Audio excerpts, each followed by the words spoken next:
Welcome to the Coffee with Karen podcast, a weekly chat show discussing everything from holistic health to current affairs from a mental, physical, and spiritual perspective. Get your weekly cup of positivity with a sprinkling of woo-woo. Hey, so welcome to the show. Today's Thursday. It's going out live on Mintwave Radio. You can ask Alexa if you have already enabled it. If you need the link, then get in touch. Otherwise, go to the website, mintwave-radio.com. And if this is via podcast, you can go to the same website to download the app for Apple and Android. Feel free to check out the week's schedule of all the other podcasts. Subscribe to any that take your fancy and feel free to leave a comment. So today's episode is 165. And today we have the lovely Carissa, who is a coach and a consultant. And we're going to be talking about the counterintuitive way to take control of your life. I'm your host, Karen Roberts, helping coaches and therapists to get their message heard to the people who need to hear it. Now, Carissa Karban is a control coach who has been working on her relationship with control for over a decade now. She's continuously exploring what it means to take control versus surrender to the flow of life. She's passionate about disrupting the status quo and being part of a paradigm shift towards a more fair, just, equitable, free and fun society. She helps her clients identify the unconscious motivations behind their actions and the ways ego and control make us feel good when we may be causing harm to ourselves and others. She will be the first one to tell you she doesn't have all the answers or have life figured out. Do any of us? But she will walk beside you on the journey to remind you that you are safe, worthy, and that we are in this together. So welcome to the show first, Carissa. Thank you so much, Karen. I'm thrilled to be here. So before we discuss today's topic, if you could just share with the audience a little bit more about your story, how you came to be doing what you're doing now. Gosh, yeah, sure. Happy to. It's been a winding path. I had friends when I was growing up who knew at a very young age what they wanted to do, who they wanted to be when they grew up. And I remember feeling really jealous of them. I thought, gosh, I sure wish I had that clarity. I wish I had it all figured out. But instead, I've made decisions over time that followed my curiosity, followed my burgeoning passions. And it's been really interesting because the life that I've led looks very different than the one size fits all path that we often feel gets prescribed to us. We go to school, we get married, we have kids, we have the white picket fence, if you will. And I was well on my way to doing that. I went to school, got married 3 weeks after I graduated undergrad, and was well on my way to the kids and the white picket fence. And somewhere along the way, I started to say, wait a second, I'm doing all the things that I'm quote unquote supposed to be doing, that I've been told to do, and yet I am not happy. I thought that if I checked off all these boxes, that was my surefire prescription for happiness and fulfillment. And I got to a point where I just thought, whose life am I living? This is not the life that I really want. This is not the life that is making me excited to jump out of bed every morning. And I spent, honestly, years thinking that there was something wrong with me for not being happy with the path that I had chosen. And my ex-husband liked to remind me of that very regularly, that there was something wrong with me, not something wrong with him, in wanting to have a more spontaneous, a more flexible, a more agile life, as opposed to one that was really prescribed and secure and stable. So about 12 years ago, decided to end that marriage. It was not serving me. About a year later, I ended a PhD program that was not serving me as well, made a big switch from materials engineering into network engineering, joined a Fortune 100 company as a network engineer. And that was really what started me on this path of, let me try this for a couple years. Let me try that for a couple years. And I got into coaching about 8 years ago inside of that company. And I felt this huge burden get lifted off of my shoulders. I'd been mentoring for a long time, and I always felt this pressure to provide the answers, to guide the people that I was mentoring and make sure that they had a good life, that they had good opportunities. And I felt so much pressure because of that. And so when I got introduced to coaching and realized that the philosophy of coaching is to help clients to come up with their own answers, to uncover their own answers, eliminate their own barriers, and to be more of that guide on the side rather than the sage on the stage, it really Love lit that. a light in my soul. And so I've been coaching. The modalities that I use to coach and the focus of my coaching has changed, has deepened over time as I deepen in my own personal development journey. But it has been a wild ride, and it's been a lot of fun letting go of the prescription and the supposed tos. Love that. Yeah. I mean, me personally, I think maybe I just had this rebellious streak in me. So, out the gate, and I totally just went with the flow and loved it. And then, isn't it funny? It's once I had kids, then I fell into this is what I should be doing, because that's not really how mums are supposed to be. I should be doing this. We did move away. We did make a decision to move countries, which some would have thought was irresponsible with a 4-year-old and a baby on the way, but we did it. But I still, as an older person and as an older parent, again, felt the pressure when they got to teenagers. Well, actually, maybe, we should be doing it this way. Isn't it funny that we have all these conditions placed on us that don't necessarily align with who we are and aren't necessarily best for our kids either?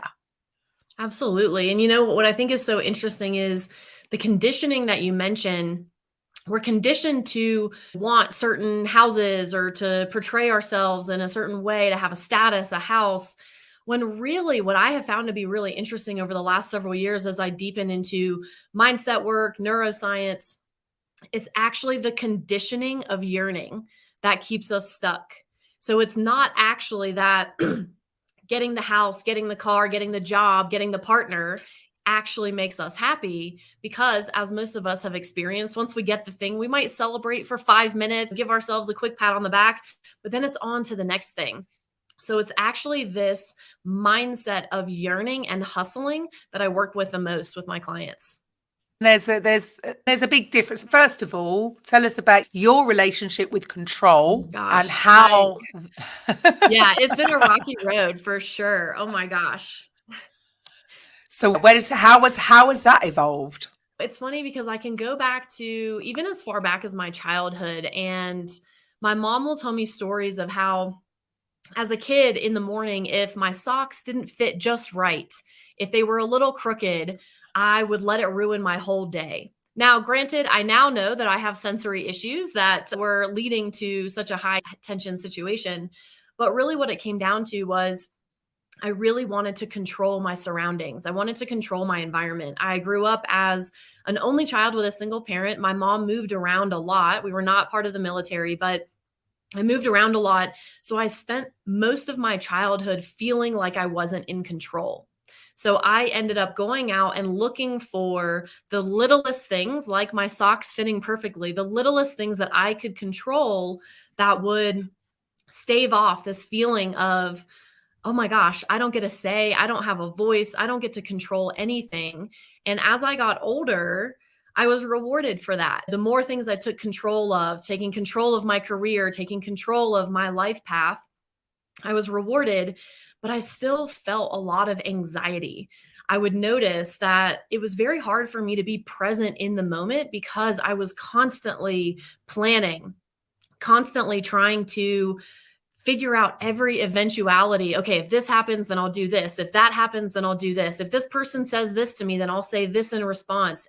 And I really got to the point where about 7 years ago, I realized, yes, I was living my life, but I wasn't living my life fully because I was almost living my life in my head. I found that I could control things in my head. So these hypothetical conversations where I wanted to feel like, oh, wow, I'm so eloquent. I'm so wise. I'm so smart.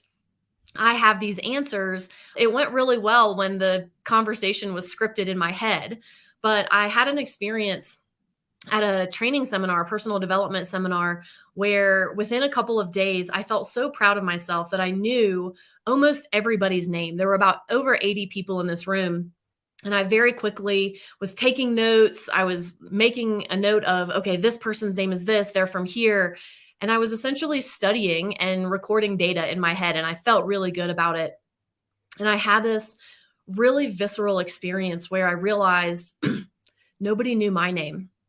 So while I was so proud of myself for feeling smart, feeling in control, I wasn't actually engaging fully in my life. I wasn't putting myself out there because things get messy when we put ourselves out there. Things don't go according to plan when we take a risk. And I had a moment, again, that was about 7 years ago, where I said, you know what? I've got to make a significant change.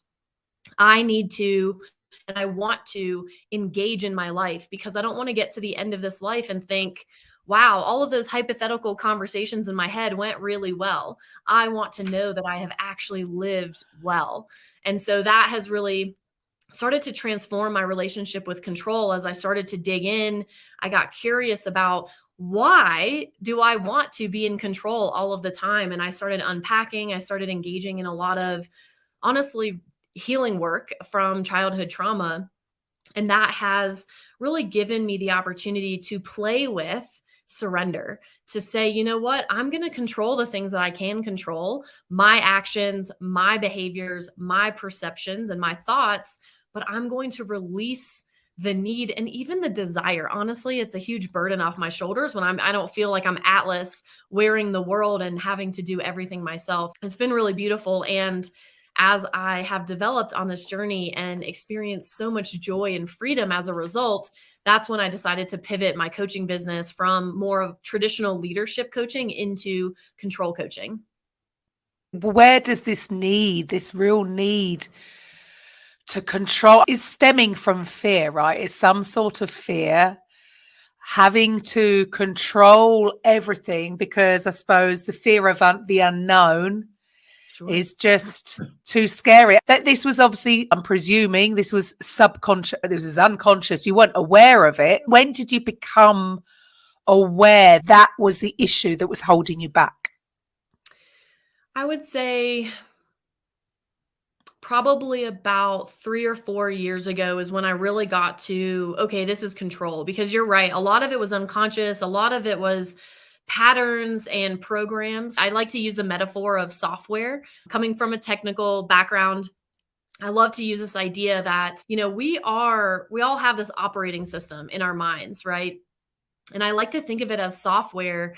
And our software was essentially written by toddlers and small children, because as kids, we don't have the cognitive ability to understand the nuances, the complexities of adult relationships and why things are happening out in the world. And so, as a natural part of our psychological development, we think everything revolves around us. We think everything is our fault.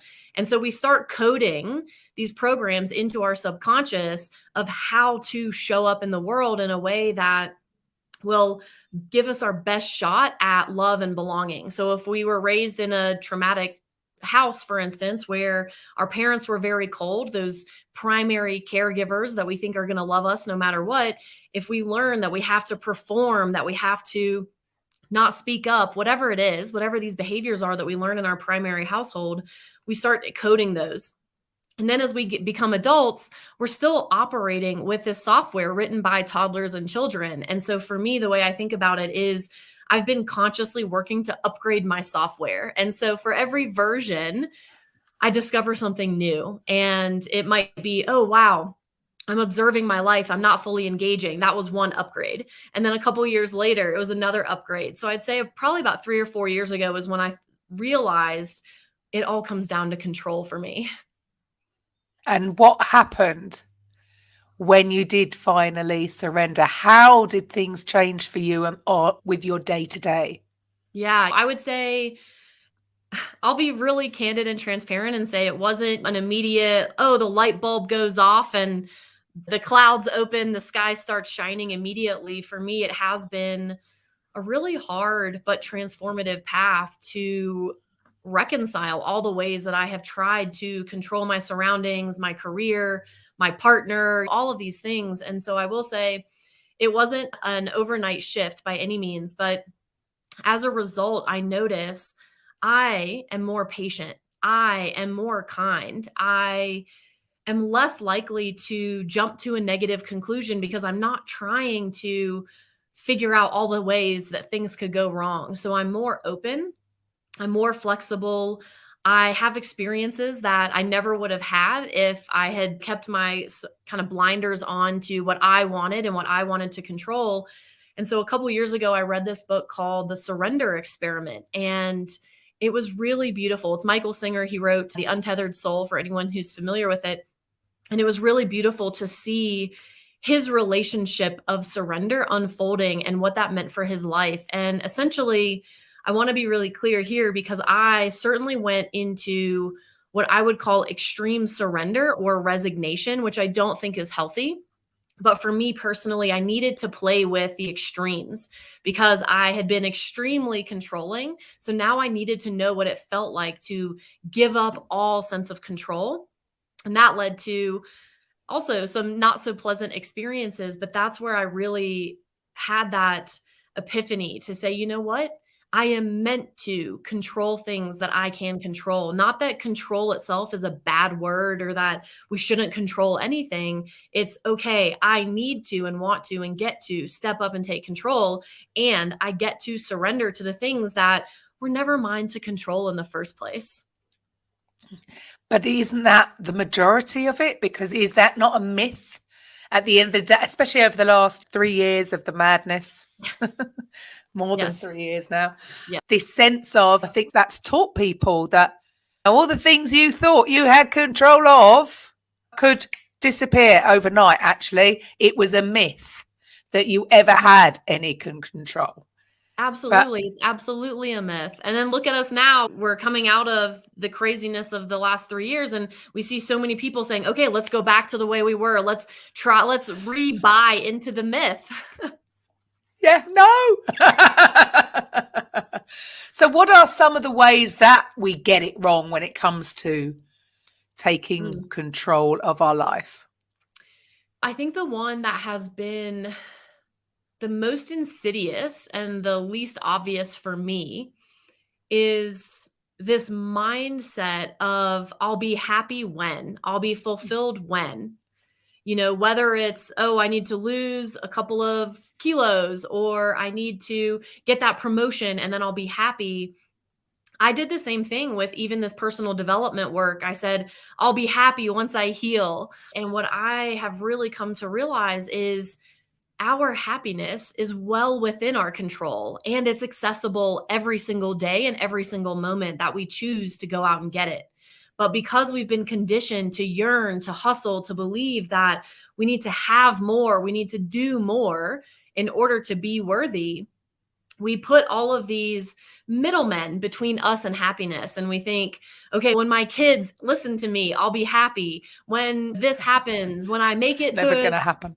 Exactly. And when we stop to really ask ourselves, is this even realistic?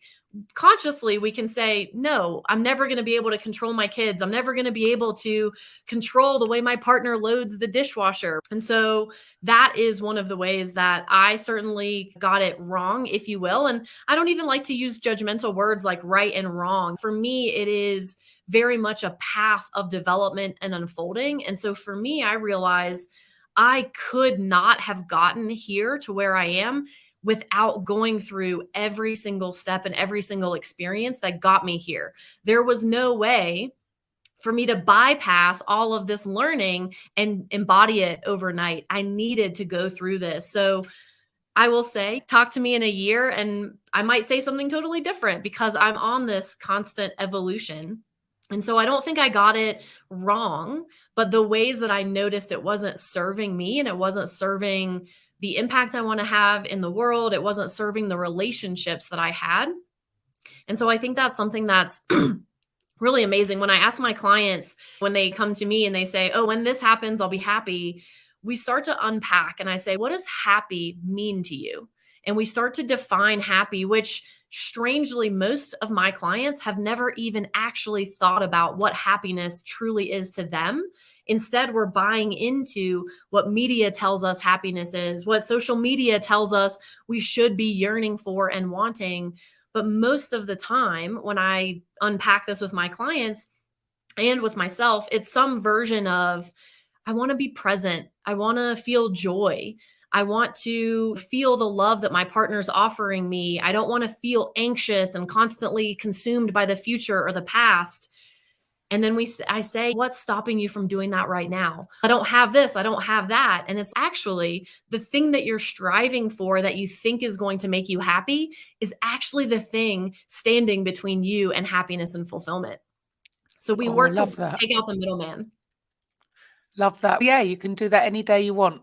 Just be in the present moment, take some time out for yourself and feel joy. It really is that simple. We overcomplicate everything, don't we, Carissa? We just totally overcomplicate it. We do. And I think it's, yes, simple, but not easy. That's how I like to think about it, because it's simple, right? It's eloquent. It's, oh, I can understand what it means to be present. But the easy part is where we get hung up, because I don't know about you, Karen, when I sit down to meditate, for instance, and I can't calm my thoughts, I think, oh my gosh, I'm doing it wrong. There's something wrong with me because I can't be present. I can't be joyful.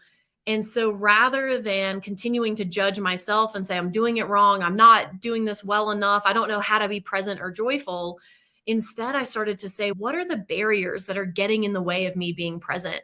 And that is what helped me as I started peeling one barrier after another. And I'm still working on it. I still have these barriers that pop up, these old programs and paradigms. But when I start eliminating the barriers, that's when it actually has become easier. I won't say easy, but it has become easier because I'm not simply trying to bully my way into being present and joyful. I'm not simply trying to ignore, dismiss, or repress the very real things that I'm storing in my body, the trauma that I've experienced. And when I say trauma, big T trauma, and I also mean little t trauma, any feeling of being excluded or not belonging, that traumatizes us. And I think most kids have had experiences like that as a kid.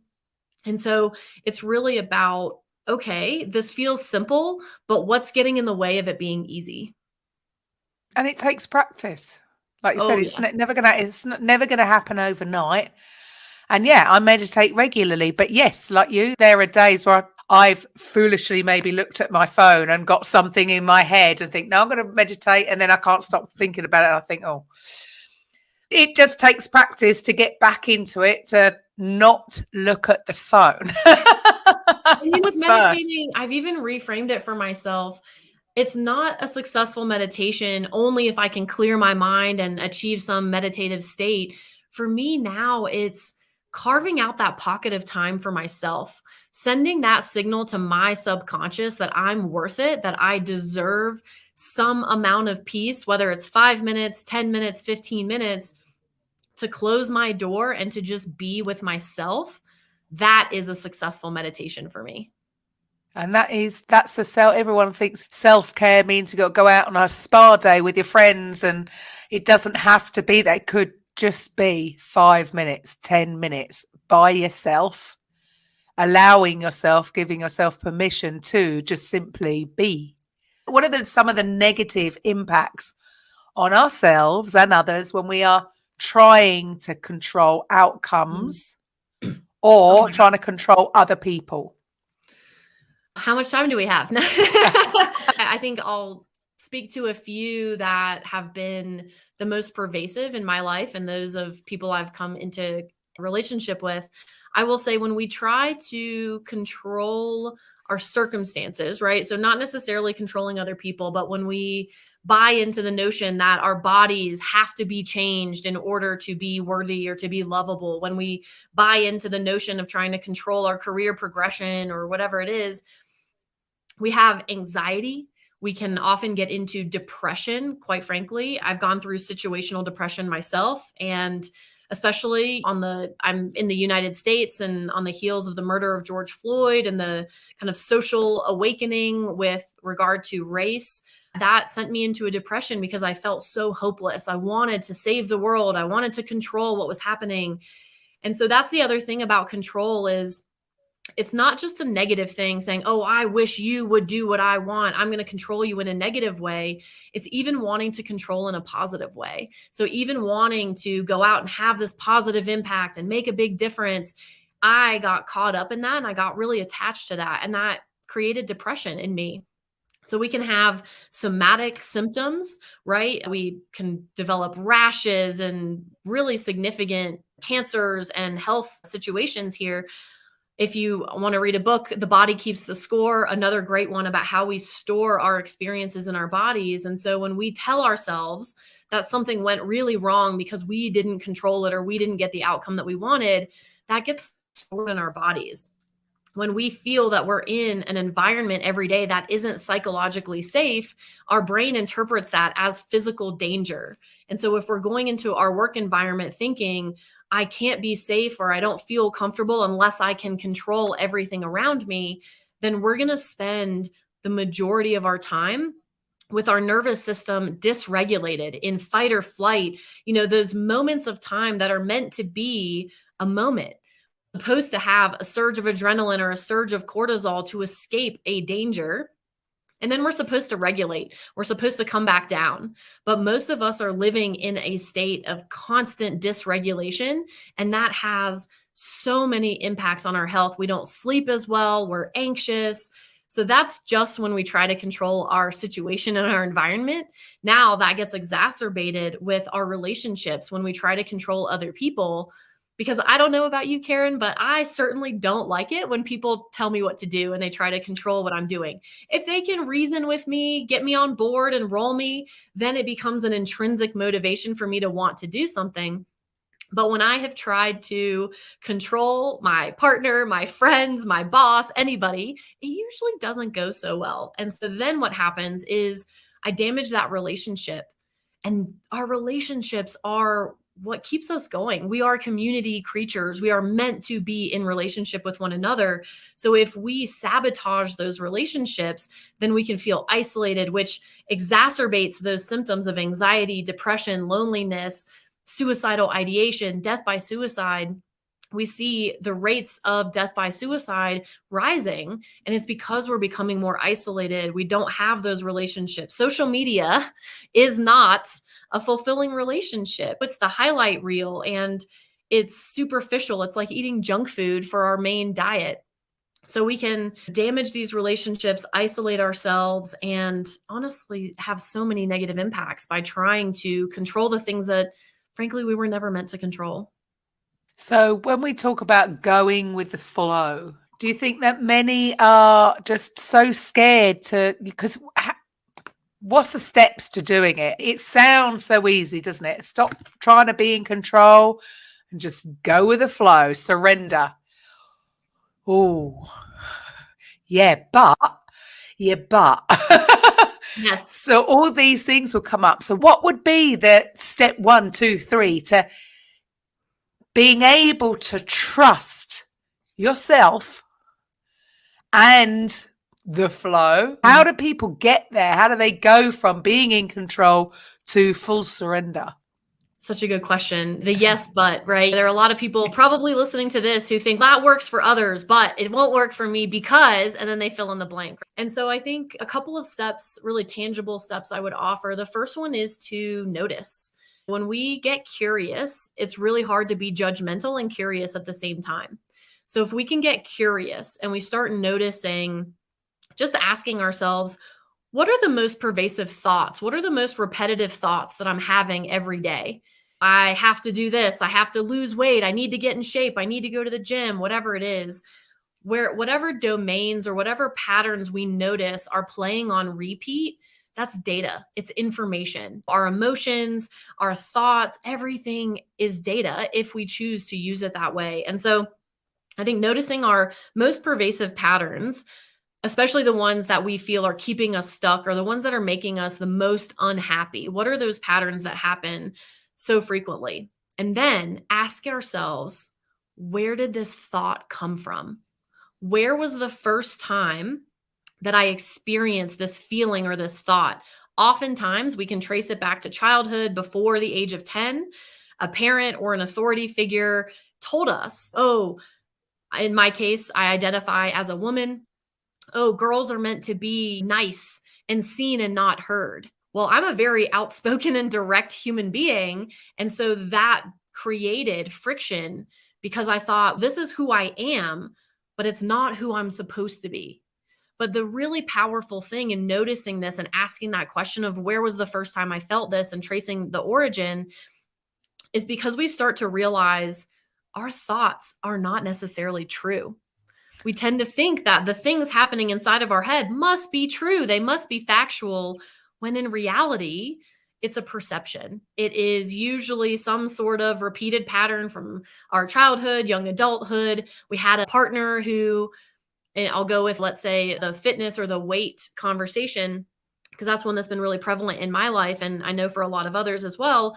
Typically, we can go back to a parent or a partner saying, I'd really like it if you lost some weight. I think you'd look better if you were more fit.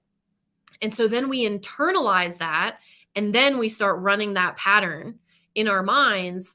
But somewhere along the way, we forget that we picked it up from somebody else. And so if we can track the origin of those thoughts, realize that they came from somewhere outside of us, then that gives us the power to say, you know what? Is this actually serving me? And if not, what can I do to start letting go of this thought pattern?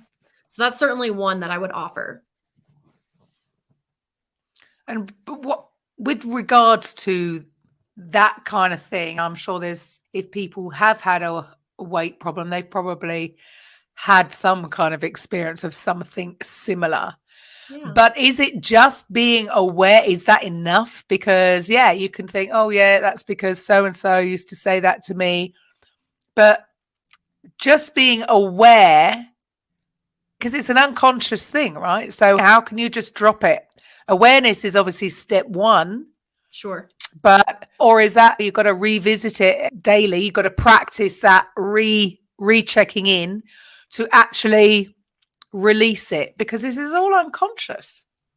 It is, yeah. And so you said it perfectly, Karen. Awareness is the first step. If we aren't willing to get curious, if we aren't willing to go inward and start asking those questions, then in my opinion, there's no hope of any change. There's no hope of making a difference. But once we've created that awareness, I will say personally, I'm biased, so it will come as no surprise, but I would really advocate working with a guide, a professional, someone who not just says they can help you achieve everything you've wanted in your life, but someone who has truly walked the path, someone who has gone through the doors they're asking you to go through as well. Because I think that if not done ethically and responsibly, we can cause a lot of harm, right? Because we don't know what people have experienced. And it might be little t trauma, it might be big T trauma, we might be living through trauma, we don't know. So I highly advocate. We tend to think, oh, I'll just call my best friend, I'll vent to them about it. But oftentimes our friend is not qualified or prepared or has the capacity to actually help you go through that process of letting go and healing. So working with a therapist, working with a coach, someone with whom you resonate, with whom you see yourself and you want to open yourself up to them. So I think working with a guide is really powerful and can do a lot to accelerate our healing, because otherwise, to your point, if we just create the awareness, then now we might be miserable every day because we're aware of it, but we're not doing anything about it. And not to say you have to work with a professional. I would say it very much depends on your personal circumstances, your personal history, the level of what has happened to you and how it's controlling your life right now. But you could start journaling, just giving yourself an opportunity to get your thoughts down. That tends to help me get something that's spiraling in my head, pull it out of my brain, and it has less power over me when I see it on the page. So I think journaling, I think meditating is absolutely a fantastic practice. Getting out in nature is really great, especially alone. I find that some of my most joyful moments are solitude in nature because, as we were talking about earlier, those are the times when I can be. I notice when I'm around people, I'm constantly thinking, okay, how are they doing? What is it that they need? How can I anticipate these things? Trying to control their experience, which I'm working on. But getting out to be by myself helps me just take a deep breath, and I don't have to perform. I don't have to be on for anybody or anything. I can just be with the trees. The trees I find are not judgmental at all. They're just living their own life. And so I learn a lot from nature and trees because the sun shines, whether we like the sun or not, whether we get sunburned or not, the sun is shining. And so I take a lot of lessons from nature about the life that I want to live. And so I think, to answer your question, once we've created that awareness, we understand what's holding us back, we start to practice releasing it or acknowledging the ways that it's not serving us. What is it costing us to continue to hold on to this pattern or this behavior? And then we can start to focus on, what do I want to do instead? Who do I want to be instead? And then we start practicing those on a daily basis. I'm a big fan of setting intentions rather than goals, because goals tend to be outcome oriented. They tend to have a finish line attached to them. So instead, I set intentions. My intention is to be patient every day. My intention is to be kind and to lead with love.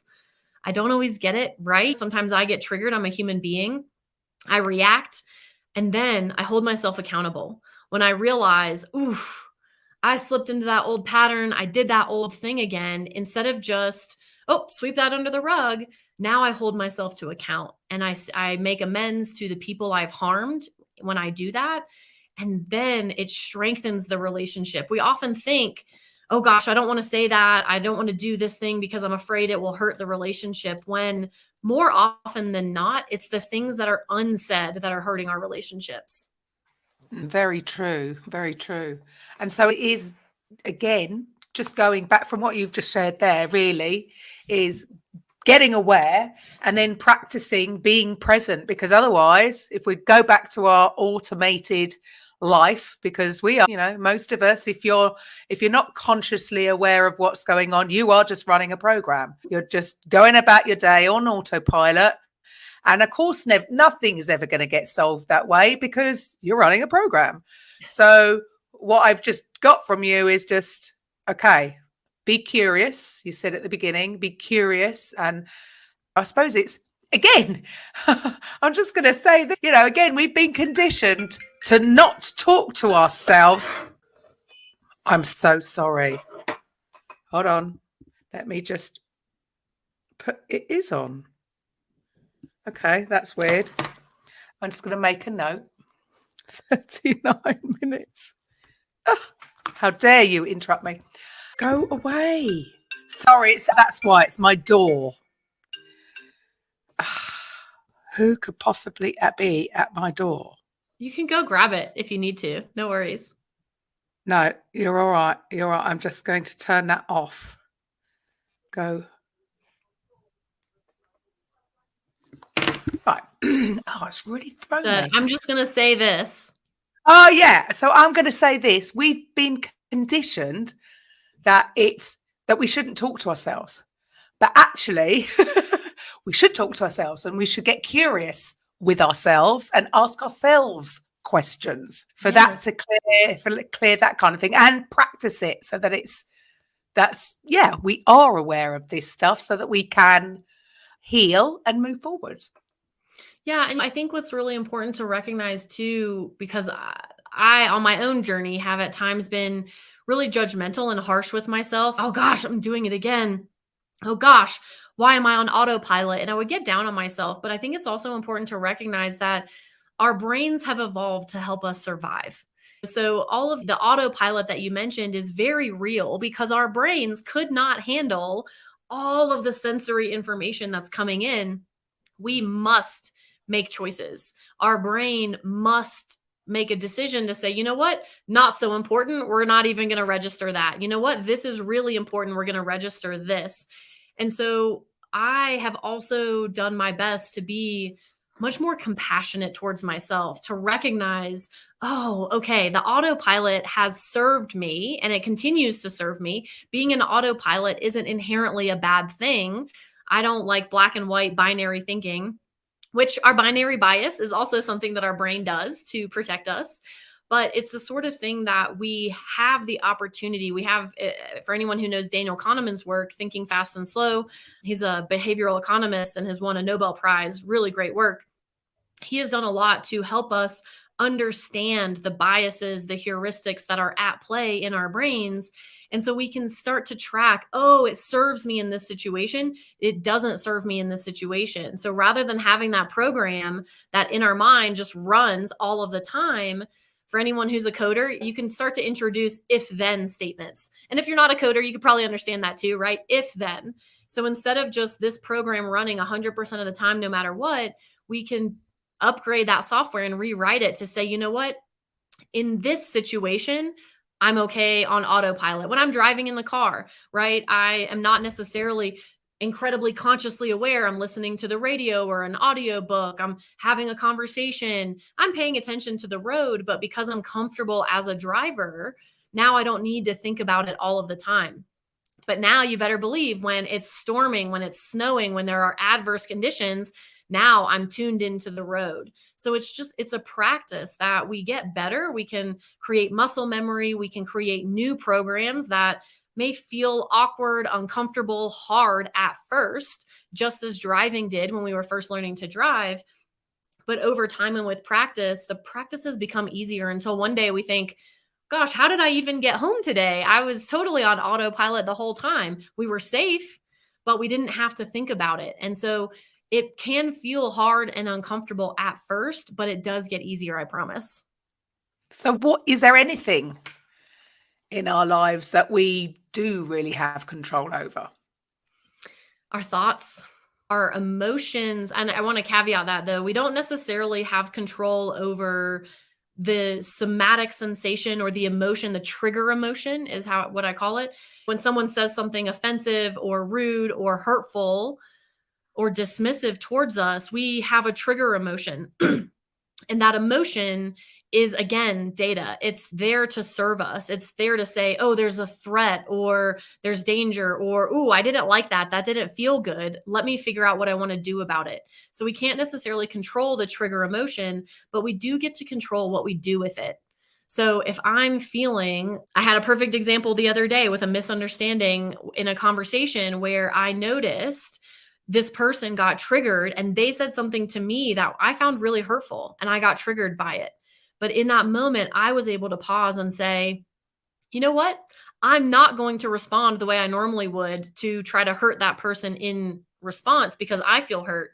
I'm going to notice what I'm feeling, understand why I'm feeling it, and give myself a few moments to cool off because I don't want to perpetuate negativity. I don't want to perpetuate anger and hurt in the world. I want to perpetuate love and understanding and kindness.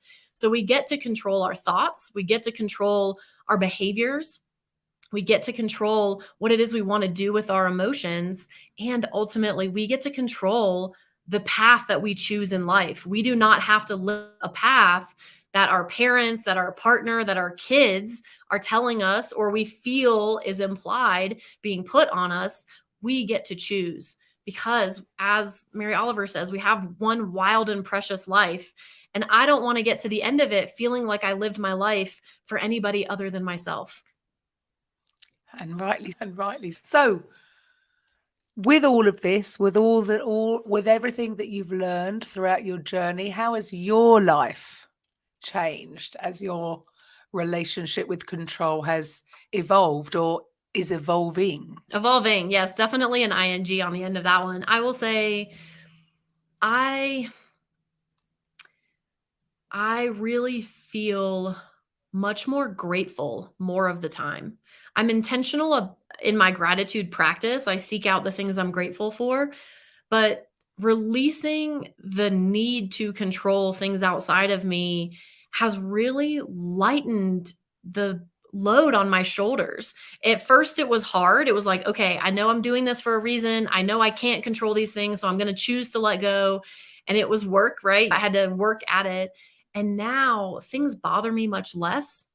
I don't spiral as much as I used to when things weren't going my way. Now I can interrupt it much more quickly, and I can redirect it. I can reframe it. I can change that pattern or that path that I'm on. And so I feel much more grateful. I feel much more grounded. I feel more confident in myself, which might not sound like a direct consequence, but when I couldn't control all of these things that I was trying to control, I felt like a failure most of the time. And so I feel more confident. I feel more grounded. I feel more present and joyful. And I feel more connected to myself and to others. I'm getting those walls out of the way that stand in between me and connection with other people. So I will say my life has gotten drastically better. Wonderful. So, I mean, we said right at the beginning that we're going to be talking about the counterintuitive way to take control of your life. Why is it counterintuitive? We've talked, Karen, about the conditioning, right? In our society, the society, especially Western society, because Eastern society, they do a much better job of remembering the lessons and the wisdom in all of these teachings. But I will say that most of us in the world we live in today, we have come to believe and be taught that only our thoughts and our rational mind, only taking action is what matters. It's only what people see of us and think about us that really matters, right? Our status. Do people think we have a nice home? Do they think we have a nice car? And so we are very preoccupied with trying to get others to see us a certain way because we think that's going to make us happy. So we're out here trying to control all of these things that we don't have control over, and then we're miserable. So really the counterintuitive part of it is by going inward, by asking ourselves and getting curious about the thoughts and the emotions and the somatic sensations that we're having. There's a lot of wisdom locked inside of us that we have not been taught to listen to or appreciate. And I will say that's the counterintuitive piece, is living our lives outside of us is how we've been taught to live our lives, but really turning that and going inward and discovering that there is this whole universe inside of me and inside of every single one of us. It's really counterintuitive based on the conditioning, based on our societal values, but it's much more effective in my experience. Yeah, I love that. So we got to live from the inside out. Exactly. So whose book is that? Michael O'Neill? It's the 3 Principles. Yeah, this is why really now I am a bit older and just about to be an empty nester. Yeah, I have slightly different wants and needs from probably most people my age. I just want to live in a sarong and flip-flops. You are speaking my language. I've been trying to convince my husband to move to an island so I can just wear a dress and flip-flops every day. I'm with you. I don't have those. And I think that does go back to my younger day when I was totally in flow, because and that's pretty much what I did. And I suppose I didn't grow up with these needs to have all these things. I'm not interested. I don't want things. I want to have experiences. I want to go and be around people. And I know we're all different, aren't we? We've all got our sets of wants, but I suppose what you're saying is that's okay if you really want it, but it's asking yourself, do you want it? Or are you wanting it because you think it's going to make you happy because you're thinking about how other people will perceive you? Exactly. And I suppose that's the sort of take that I'm getting from this. It's okay to want a nice car if you really want it for you and not for the reason that, other people will look at you in a certain way if you have that car, because that to me is just crazy. But again, it's down to our conditioning. And maybe I was just too rebellious when I was too young. I just didn't fall into it. Say wise. So you say rebellious, I say wise. I like that. Thank you. I like you. If anybody's out there, obviously, if they're watching this, they can see all your details here. But if they're just hearing this, they're listening to this and they're like, I can relate to this. I would like some help dealing with this, how would they get in touch with you, Carissa? It's really easy. If you can get the spelling of my name, that's usually the hardest part for most people. It's Carissa with a C, Karban with a K. But CarissaKarban.com is my website. You'll find plenty of information on there. I'm active on social media, on Instagram and LinkedIn. You can find me, Carissa Karban. I'm not trying to make it hard to find me. I usually post regular content for free. So it's not just about, oh, if you want to work with me as a coach, come find me. But if my message resonates, I share things like this, usually bite-sized chunks in reels or short videos, because that is my goal, is to really help people come home to themselves and to create more joy and love in this world. So please come find me. Let me know what resonated, what questions you have. I'd love to strike up a conversation. Fantastic. So this whole idea is really about turning everything on its head. Everything we thought we knew, everything we thought we were supposed to do. And going back to, you said this very early on about it's not just judgment from others, we judge ourselves.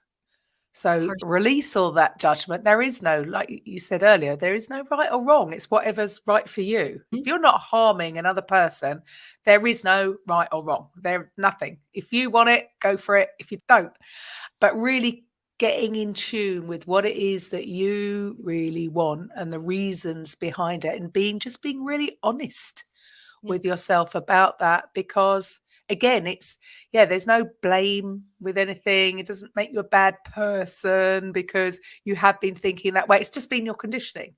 And so, being aware of it and being able to flip it on its head, and yes, life is so much easier. For me personally, I used to think that I was in the flow, and I still wasn't, because I still had this need to, again, I thought I needed to, we live in such an action-oriented place, don't we? I've got to do, and if I'm not doing, somehow I'm not worthy.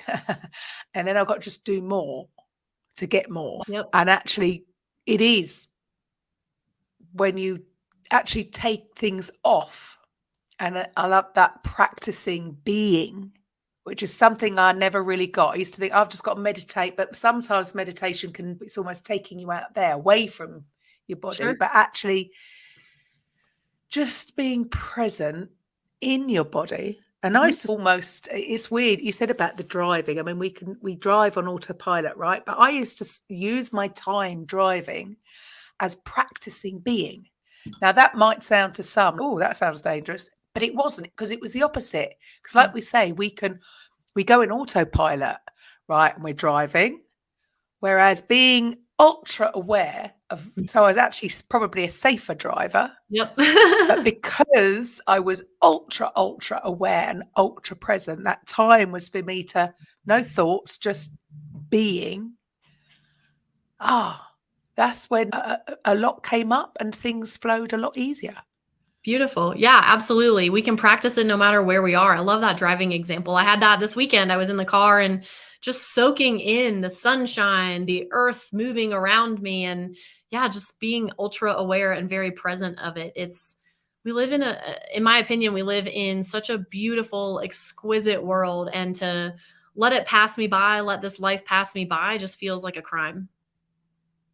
Love that. And we all do it again until we're aware of what we're doing. And then we still do it. And then we practice again. Exactly. But yes, it's just you just got to come back into it. You've got to come back into it, come back into it. And yes, that takes practice. But that's why, like you said earlier on about that, it's so important to take time out for yourself. And it doesn't, like I said, it doesn't have to be an hour.